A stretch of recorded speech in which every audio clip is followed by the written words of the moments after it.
most part, is already accomplished in the US. It's better to live there. Now, I find this to be a very dark position because as violent as our history has been with Palestinians, and as much as I think we have avoided taking as much responsibility as we need to, even though, look, it's difficult. My kids are all going into the army in the next few years. So it's not that I don't recognize the threat and the violence. I just think that it comes from a mechanism that we need to change in some way. And I don't have the answer. I really don't. I have an opinion, but I'm not going to give it here because that's not what this book is about. And that's not really what I'm about.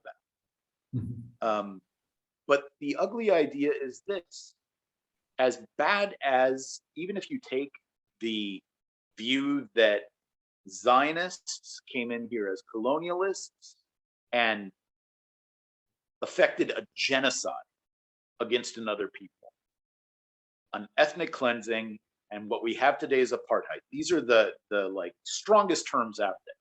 Even if you accept those terms, we haven't done what was done in North America. 90% of Native Americans were killed. We have not killed 90% of Palestinians, thank God. And not just because I have plenty of Palestinian friends, and not just Palestinian friends. You care about human life, it doesn't matter. I care about human life. Also, like, here's the thing, people tell me that, well, Palestinians want you gone and dead. And I'm like, you just went to the pharmacy. You had no problem having a Palestinian fill your prescription. If they wanted you dead, they could kill you right there. Put a cyanide tablet in your antidepressants, you're done.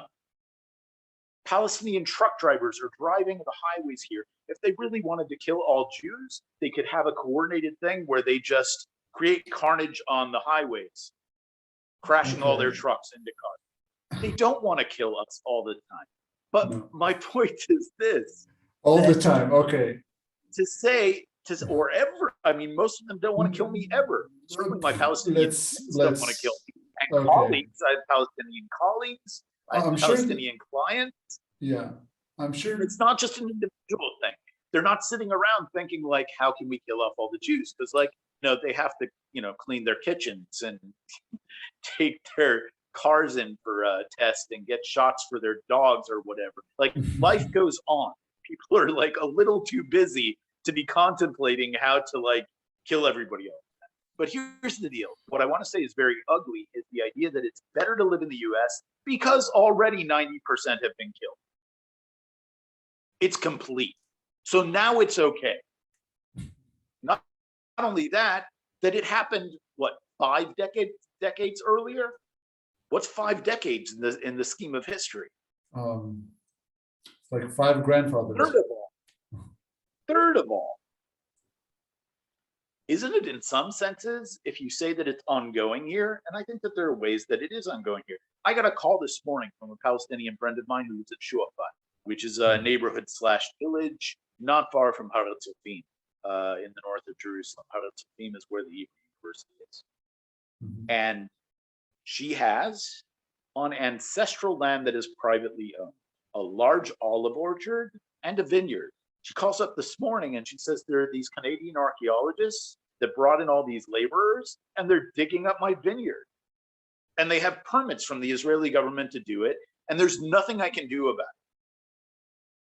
They're basically taking her land and doing what they want with that without her permission. So is it ongoing? Yes. And as a matter of fact, when we're done with this interview, I'm supposed to call her back and I'm gonna try and help her figure out a response, like who she can appeal to. And also, we both are realists. We know that that appeal will work differently if it comes from a Jew. That's just the facts of things here. So the point is that it's ongoing here in many senses. Isn't it better to be in the place where it's ongoing, where I can actually reach out and help my friend, as opposed to living in a place that is covered with Native American names,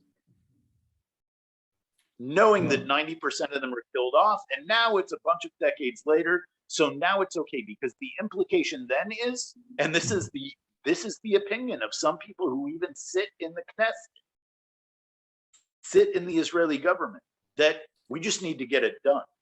And then after that, we can say we're sorry for it or whatever. Like, we need to like expel all of them, or 90% of them.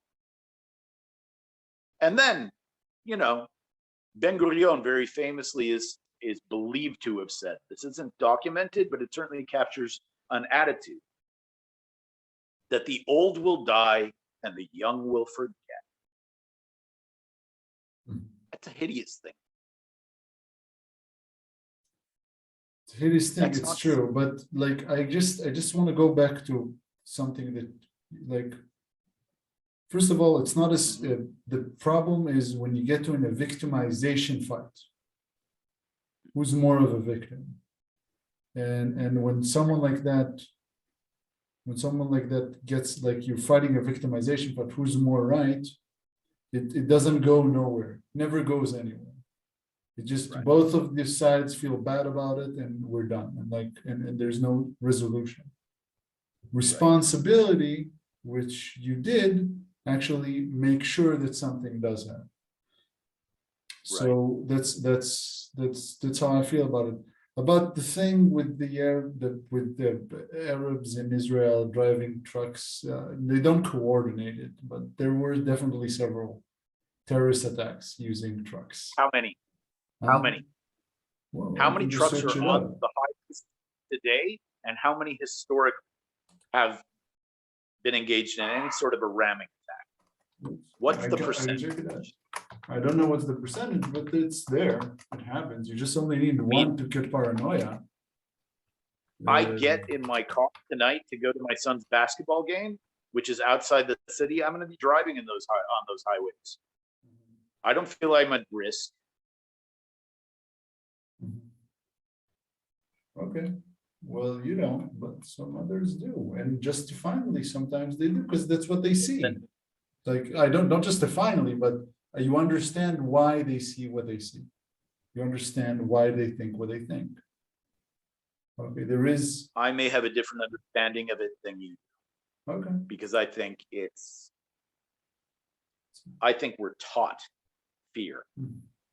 Yes. I think if you at the cold hard statistics of how many Palestinians have engaged in violence against Jews or actively supported it in the sense of facilitating, I think it's a minuscule percentage.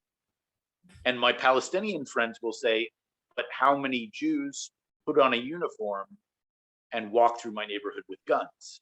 A much higher percentage. Okay, let's. I'm not going to, like, I don't want to make it a political debate, but there's a, yeah, that's just, I don't want to make it a political debate. I just appreciate, that's what you think, and I'll take it. But I think the percentage is different. It's not just about the act, it's the willing to act. And I think it's a bit different, but okay. Okay. People who are willing to act, don't they? Don't people who are willing to act? Depends on what situation. Depending on what situation is presented towards them. What happens when a couple of Israeli drivers drive through Ramallah? What happens in these occasions? I mean, you're talking about a very specific. Okay, but it's not specific. Jewish people cannot drive through Palestinian villages. It's not specific. It's the perfect. A lot to do. It depends on how they do it, and you know, again, I was in Ramallah a few weeks ago. I felt completely safe. Okay. So, again, I think there's a political interest in fomenting fear. Okay, I'll take that.